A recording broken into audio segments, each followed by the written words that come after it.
Hello and welcome to the Tuesday Checklist on a Wednesday, the weekly show about sharing fond video game memories with friends, or colleagues in this case, and absolutely not judging each other for the weird ways in which we play them, which we definitely won't be doing this week, when we all have a think about the most bizarre things we've ever done for a PlayStation trophy. Nathan, you go first. I expect this will be good. So the weirdest things that we've ever done for trophies, few contenders for this list.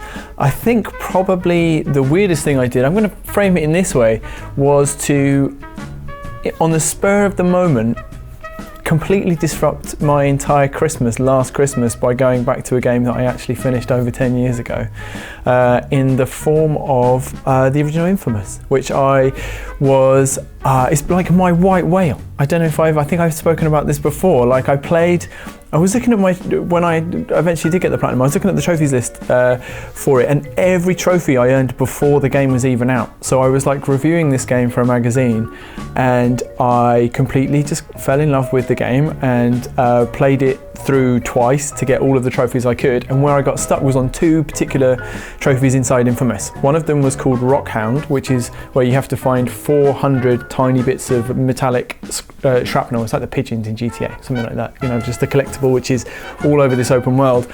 And the other one was Stunt Master, which is for performing a series of stunts which by the time you get to the end of the game and there are fewer enemies around, it's very hard to do. So it'll be things like you have to blow up enemies in a certain way, or fly them into the air with one move and then hit them with like a missile of some kind in another one. So I hadn't done these two. And this Christmas I was showing my son PlayStation Now. And I was just like, yeah, so here are some of the games. Look, Infamous is one of the games. Oh, do you remember I used to play Infamous? Let's play Infamous. Don't pretend. I know. Completely. Blame it on your son. This is how my Christmas game was going to be. This is classic. My Christmas game was all planned out. It was going to be Blood and Truth, but that turned into my New Year's game.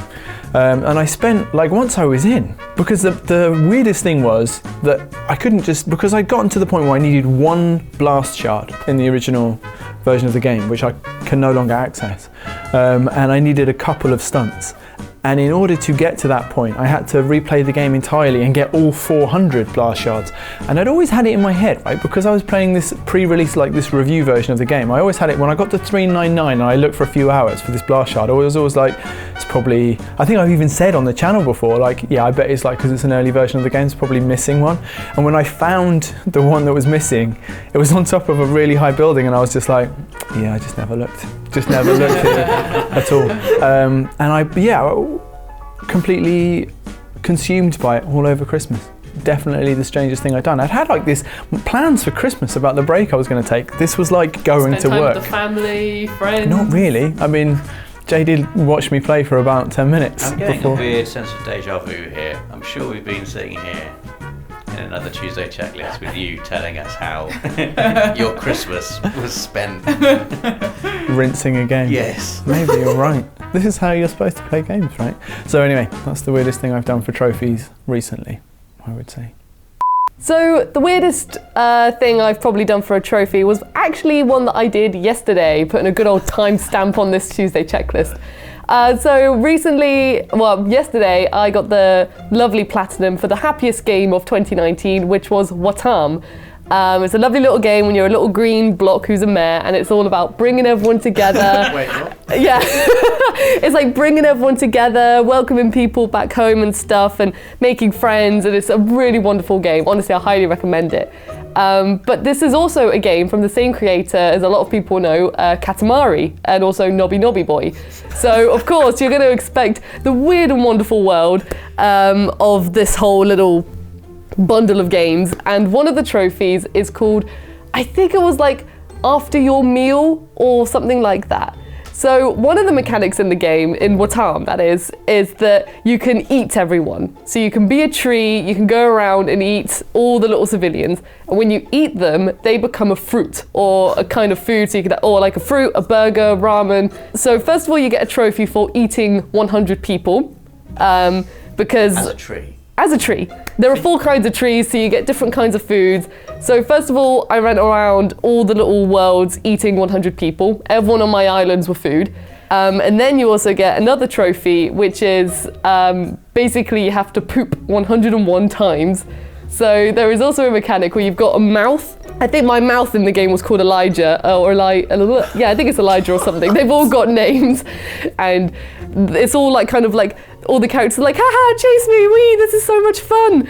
And so you eat them, and then you poop them out basically. And you get the trophy for pooping 101 times. So I spent a good old Sunday afternoon running around as a giant mouth, eating loads of bits of food so that I could poop them all out. And now my island is filled with poo. And then you get another trophy for turning everyone into gold. And now my island is run around by golden poop. So, and there's also another trophy where you have 3 different sizes of poo. So I've just done a lot of trophies, kind of surrounded about the mechanic of eating things and then pooping it back out. But pooping 101 times was the grind. But you say you play as a mouth. You can do. You play as a mouth called Elijah. Well, yeah. So but where does the poo come out? Kind of like out of the back of Elijah. Like, because he's like literally, he's just like a pair of lips with a massive tongue, and he's got like 2 little teeth, right. And he's got like his little eyes and nose are kind of like in the top of the lip, and so he runs around all the time like, and you run around chasing people. He gets little hearts whenever in his eyes, you know, whenever he sees an item of food. You eat them, so you saw them go on like the giant tongue. He eats and then it just sort of. Poop just comes out of the back of this pair of lips, and then the characters are really happy. They're like, yay, I'm poop now. And they absolutely love it. So that was probably recently anyway. Dave loves it. So that was probably the weirdest thing I've done recently for a trophy. Recently, very recently. I've done many weird things, but recently what I've done, and it was worth it for the platinum, because now I can say I've got the platinum for the lovely game, which is Watam. So, I'll be carrying on the theme of poop for my entry. It's a Poop Tuesday checklist. It's a Poo Tuesday checklist. This was a trophy I earned in The Last Guardian. Whilst, this is a while ago, I was making, I think it was for a Friday feature of some kind. I think it might have been a Friday feature about strange and ridiculous things that we've had to do for trophies. Anyway, one of the trophies in The Last Guardian is called Call of Nature, and you get this trophy by watching Trico go for a poo. Which sounds really easy, right? But it's not easy, because Trico is very particular about when and where he goes for a poo. I didn't even know he could poo. See, exactly. It's blown my mind. So I That's my boyfriend you're talking about. Yeah, I know. And I ended up like falling down like an internet rabbit hole, looking for the best strategies for both encouraging Trico to poo, getting him into the optimum environment where he might like to poo. Like, he's not like a normal dog. He's very particular about it. Like, you can't be in battle. I mean, you know, you wouldn't go for a poo in the middle of a battle anyway, would you? He can't be like perching anywhere. He likes to be on even ground with no one around, and he doesn't like being watched, which makes it difficult because you've got to see him doing it. And so we're in this situation where I'd be like, okay, and I learned from looking through the internet, because I still not finished The Last Guardian. Like, I'm not completely, you know, I don't know the mechanics of the game very well. So I was like, I was looking through various forum threads. Okay, so this is a really good area here near the start of the game. Get him there, and like, if you go behind this pillar, but then you've got to quickly come out, because if he poos and you don't see it, then you don't get the trophy. And there was a time where like, I was just walking around, so okay, this might be a good idea, a good area to see him doing it. And you see, I saw these little green balls on the ground. It's like, he did it, and he did it without me seeing. And so I found myself sort of, I thought, okay, he definitely needs a poo at this point in the game. So I was there reloading like my last checkpoint. just to try and get a glimpse of Trico going for a poo. And I was hiding behind pillars and popping out. Is he pooing? No, he's not pooing.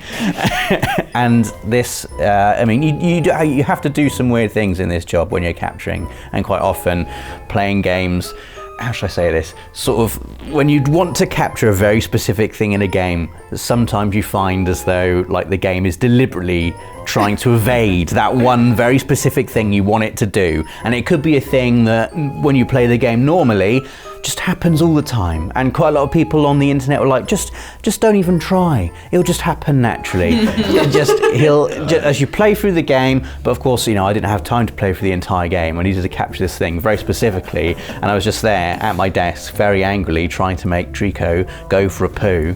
And yeah, that was quite a weird thing, I think. Sort of reloading checkpoints, hiding behind pillars, trying to catch this big bird, dog, cat thing doing its business. Okay, I don't really have an entry for this because I refuse to do weird stuff in general for trophies. I will only do trophies that are very straightforward, that I can almost certainly do as part of the game. So I decided to talk about a very recent event, which was my Borderlands 3 Platinum Monday. Also known as one of the worst days in my life. So Borderlands 3 is a relatively easy game, I would say. It's pretty straightforward. It's not that difficult. So I saved what I thought was some relatively easy stuff, but that would also be entertaining. So we were going to do taking down like an enemy at the beginning. We were going to do some like just various kind of housekeeping bits that would be quite entertaining to watch. Some of the new I can't remember what they're called, but basically where you go and like run through a planet and you have to kill everything on the planet. And then the final thing we were going to do was the final circle of slaughter. And if you don't know what they are, they're basically, it's just a big arena. You go inside, you have to fight off 5 waves of enemies, and I think there's like 3 rounds in each or something like that. And they're usually really straightforward. Like they're a bit hectic, but they're really, really fun. Like, and I was like, this would be a really great way to go out. It would be really brilliant. And it was around like, I think we were maybe like an hour or half an hour into the stream, and like I was doing it with Rob at the beginning, obviously, and Rob, you were like, this might end too quickly, and I was like, I know, right? Like this might be too fast. What a foolish thing to say. So we go in and we start, and I think it's like round 2 or wave 2 or something, and it glitches out, and so there's no more enemies in there. I finish ignoring those, and it's sure that there's 2 left, and it turns out they've spawned behind a wall, and so I can't kill them. And basically my only choice is to fling myself off an edge and start all over again. And obviously every time you die inside a set, you have to begin again from the beginning. So I was right at the end of it, should have finished it, had to kill myself. Started it again, it did the same thing again. So had to begin again. And then apparently, as I was informed afterwards, this can then sometimes also spawn a bug where it then doubles the amount of enemies, at which point the game became impossible. I seem to recall like having an out-of-body experience where I was like, what am I gonna do? This is terrible, I'll never finish this, as I was like dead for like the 100th time. And so what we had to do was ask chat to help. So basically it turned out we just were not, I was playing at Access, and my husband was playing from home because we've been playing it all the way through co-op, and basically we had to just get people from chat to come and be my friend, which was lovely, and then invite them in. And it was still horrendous and really hectic and really terrible. And right when we were in the very last wave, in the very last set, we had, I died, I think one of the people who'd come to help died, and I was like screaming, just stay alive, I'm coming back to help, because there's a point where you can like go up to the top and help shoot down, and then suddenly it was like completed, and I was like, wait, what's happening? Have we done it? And we'd done it, and it was literally the best and worst thing ever, and I could barely even enjoy it. It was just very, very stressful and like really strange to celebrate getting a platinum with people that you don't know and who are just strangers on the internet, and you had to beg in a live stream to come and help you in a game. But I'm very glad they did, because they were amazing and totally saved the day. It's like the opposite of my dog, which no matter where we are on a walk, once she starts going to the bathroom, my actual dog, eye contact, always, can be across the field, will be just looking at me, look what's happening. My actual dog, likes an audience, and in particular, and yeah, she does the anchor thing. Like when she's down, like, you can't, not there, Hallie. And she's like, I am doing it here in the middle of a zebra crossing, just like looking at all the cars. Yeah. Yeah, I wish my dog was actually like Trico, and I wish Trico was like my dog, just anywhere. It made capturing it a lot easier. So yeah, to the driver of that blue Volvo who had to sit and wait for my dog to do her thing and then for me to pick it up, if you're watching this, I'm sorry. She wouldn't move. Anyway, let us know in the comments what the weirdest thing you've ever done for a trophy is. Give us a like if you enjoyed the video and join us again next Wednesday for another Tuesday checklist. Thanks for watching. For the players.